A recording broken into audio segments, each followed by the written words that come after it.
예, 안녕하십니까. 한국경제TV 강주혁입니다. 자, 오늘도 시장 상황 같이 한번 살펴보도록 하겠습니다.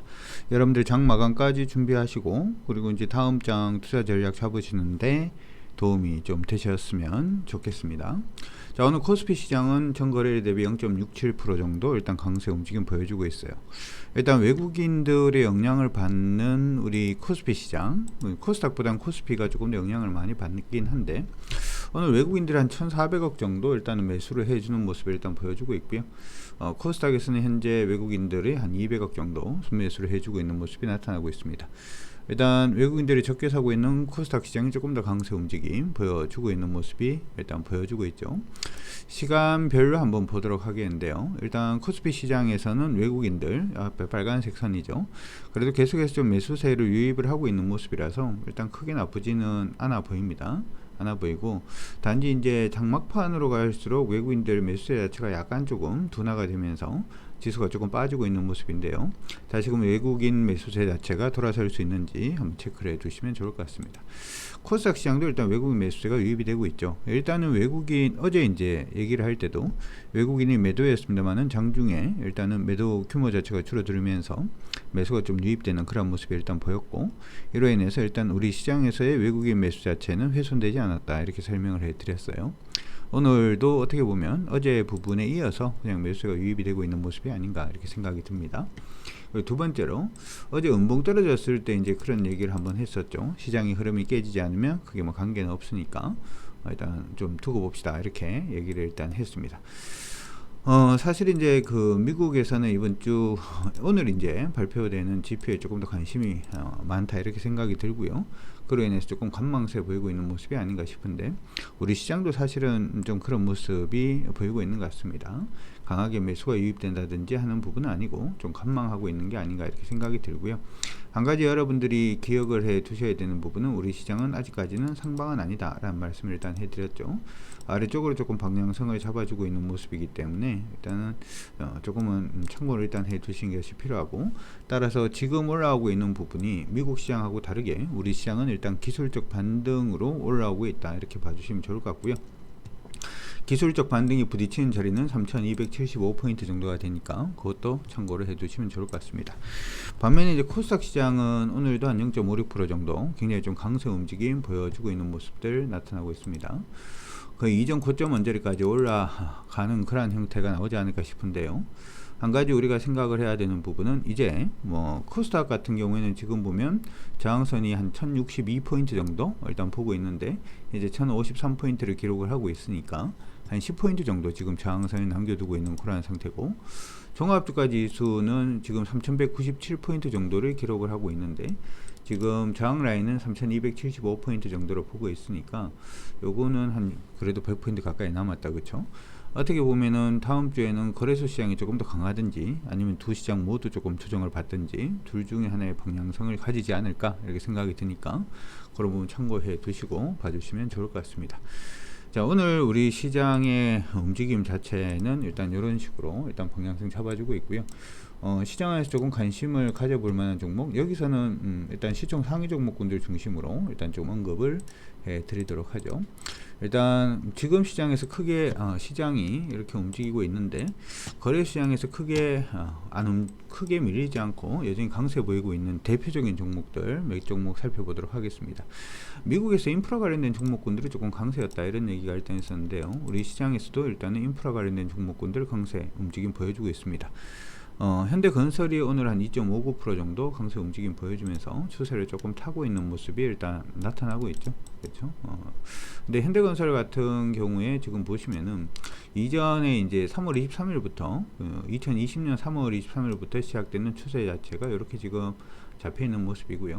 최근에도 일단 추세선에 부딪혀서 뭐 올라가고 있는 중이기 때문에 추세가 유지된다라는 쪽으로 해서 여러분들이 보셔도 나쁘지는 않을 것 같습니다. 나쁘지는 않을 것 같고, 두 번째로 이제 반등을 하고 있는 시기 자체가 지금 보시면은 이렇게 돼 있죠, 그렇죠? 61.8% 지점 언저리에서 반등이기 때문에 노려본다면 57,000원 내지 6만원 정도가 저항이 될 것으로 보이니까 그건 기억을 해두시기 바랍니다. 역시 오늘 인프라 관련된 종목군들이 어떻게 보면 조금 강한 모습이 아닌가, 이렇게 생각이 드는데, 두 번째로는 두산 바켓도 오늘 강세 움직임 보여주고 있는 모습이 나타나고 있습니다. 근데 두산 바켓은 요 가격권 돌파한 차 그래야 이제 강세로 전환되는 가격이 한 43,300원 정도 되니까 그건 기억을 해두시면 좋을 것 같고요. 삼성전자, 뭐 커웨이 이런 종목들, LG 디스플레이 오늘 강세 움직임 보여주고 있고요. LG전자 강세 보여주고 있는데 LG전자는 오늘 조금 의미는 있어 보입니다. 이전 저항선 근처에서 오늘 좀 반등을 해주고 있는 모습이기 때문에 박스권 가능할지에 대한 여부 오늘부터 타진을 하고 있는 것으로 보여요. 중요한 부분은 오늘 가격이 일단 14만 5천원 밑으로 내려오지 않아야 된다라는 거 기억을 해 두시고 봐주시면 좋을 것 같고, 만약에 이제 접근을 했는데 가격이 13만 8천원 이탈하게 되면 그때는 조금 위험해질 수 있으니까 그것도 같이 기억을 해 두시면 좋을 것 같습니다. 코스닥 같은 경우에는 오늘 강세 보이는 종목군들 보도록 하죠. 먼저 보이는 거는 이제 동아기업 일단 보이고 있고요. 동아기업도 거의 뭐 박스로 움직이고 있는데 요번 박스권 저점 지켜주지 못하면 여기까지도 밀릴 수 있으니까 지금 부분에서의 전환, 소위 말해서 이제 73,800원 돌파하면은 그때부터 고할 가능성이 있으니까 참고해 두시고, 오늘 신소재 관련된 종목군들 강세 움직임 보여주고 있습니다. 대주전자 재료가 한 20% 정도 지금 올라주고 있는 모습이 나타나고 있고요. 그 다음에 나노신소재도 오늘 강세 움직임 보여주고 있는 모습이죠. 그리고 이오테크닉스라든지 일부 종목군들에 대해서도 강세 움직임 보여주고 있는데 뭐 크게 뭐 움직임 자체가 보여지는 것 같지는 않습니다. 근데 뭐 접근을 한다면은 뭐 접근 자체는 일단 나쁘지는 않을 것 같고요.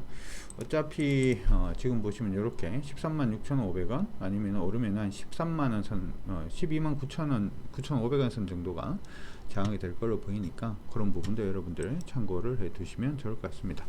시장 안의 종목들이 살짝 바뀌려고 하는 모습들도 또 보이고 있어요. 시장 안의 종목들이 바뀌려고 하는 모습들도 보이고 있으니까 그 부분도 같이 참고를 해 두시면 좋을 것 같습니다. 자, 나머지 종목군들 한번 보도록 하죠. 오늘 이제 나이투자에서 종목 상담이 들어왔던 부분이 한세실업이라는 종목이 들어왔는데요. 일단은 코로나 이후의 시장에 대해서 경제에 대해서 우리가 조금 준비할 시기가 되었다, 이런 말씀을 이전부터 일단 해드린 것 같고, 그러기 위해서 가장 대표적인 종목들 중에 하나가 바로 의료가 아닌가 이렇게 언급해 드렸습니다. 요거는 지금 보시면 이전에 이제 제가 괜찮다라고 얘기를 한번 해 드렸던 종목이고요. 오늘 이전 고점 돌파를 해내고 있는 모습이 보이면서 이제 시동 걸고 있는 모습으로 보입니다. 이전 고점 한 27,500원까지 충분히 노려줄 수 있을 것 같으니까 그 부분 참고를 해 두시면 좋을 것 같고요. 이탈 가격은 한 2450원 정도 잡고 봐주시면 좋을 것 같습니다. 한세실업하고 똑같은 게 또 힐라홀딩스죠. 근데 이게 성격은 조금 다를 수는 있어요. 힐라홀딩스 같은 경우하고 한세실업은 조금 다를 수가 있긴 한데요. 왜냐하면 힐라홀딩스 이게 이제 어느 쪽 매출이 주력이냐 이 부분이거든요. 미국이 주력이냐 유럽이 주력이냐 뭐 중국이 주력이냐 뭐 이런 부분이 일단 중요할 것 같은데, 최근에 이제 힐라홀딩스 같은 경우에는 좀 주가가 좀 큰 폭으로 한번 떨어지는 모습이 일단은 보였죠. 그렇죠? 일단 그런 모습이 일단 보였고, 이러한 부분들 때문에 일단은 뭐 시장에서 저가 매수가 좀 유입되는 그런 모습이 아닌가 싶습니다. 근데 한 가지 여러분들이 기억을 해 두셔야 되는 부분은 이쪽에 이렇게 거래가 터지면서 음봉을 크게 이제 그린 경우에는 이게 회복을 할 때 회복을 빨리 못하는 경우가 좀 많아요. 못하는 경우가 많기 때문에 기술적인 부분인데 회복 여부를 조금은 체크를 해야 될 것 같고, 이번에 상승을 할 때 중요 가격권은 46,600원 돌파를 하느냐 못하느냐가 일단 중요해 보입니다. 만약에 돌파를 못하고 44,850원을 이탈하는 그런 모습이 보이면 그때는 물량을 조금 줄이는 게 낫겠다라고 하는 부분 기억을 해 두시기 바랍니다.